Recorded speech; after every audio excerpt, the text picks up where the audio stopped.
Երևի շատերը չգիտեք, այն ինչ տեղի ունեցավ Արցախի հետ եւ Արցախում,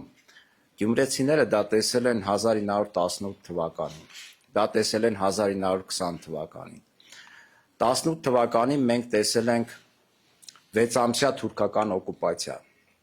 20 թվականին էլի 6-ամսյա թուրքական օկուպացիա։ Թուրքիան այստեղից շատերը գիտեք, հա, կպած է մի քանի կիլոմետր հեռավորության վրա։ Եվ վերջին 200 տարվա մեջ ինքը հնարավորության է սպասում, որպեսզի մտնի Շիրակ, Հայաստան եւ այն լոլոները, որ թուրքը այլևս այն թուրքը չէ, 21-րդ դարում նման բան հնարավոր չէ։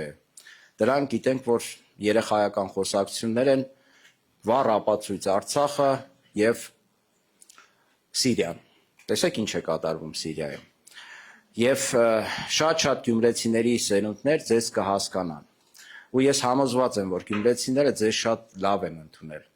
Նույնիսկ համեմատած Հայաստանի մյուս քաղաքների։ Գիտեք ինչու։ Որովհետև գյումրեցիների մեծ մասը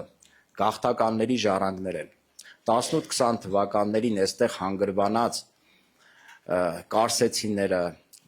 այդ արևմտյան Հայաստանից եկածների մեծ մասի ժառանգներ են եւ իրենք պատմում են, թե այն ժամանակ իրենց ինչպես վատ են ընդունել ու այդ ինստիտուցիոնալ հիշողությունը իրենց մեջ է եւ երբ դուք եկաք Գյումրի, հանգրվանեցիք Գյումրիում, ես համոզված եմ, որ իրենց մեծ մասը ձեզ բախտակից համարելով շատ լավ ընդունեց։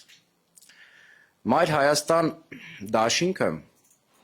Կարեն Սիմոնյանի գլխավորությամբ միշտ կարևորել է արցախցիների,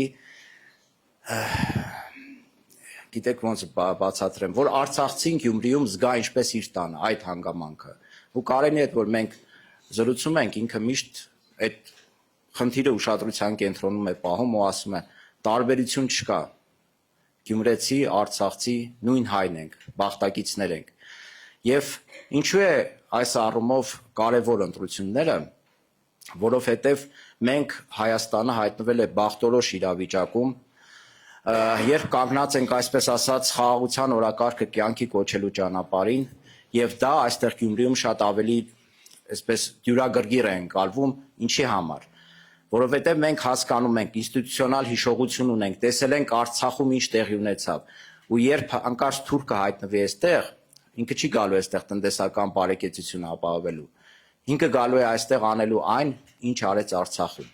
Դա միանշանակ է։ Եթե մենք այսօր մարտի 30-ին չկանգնացնենք ՔՊ-ի վերարտադրությունը, մենք մեզ շատ դառը հեռանկարներ է սպասվում։ Ես ուզում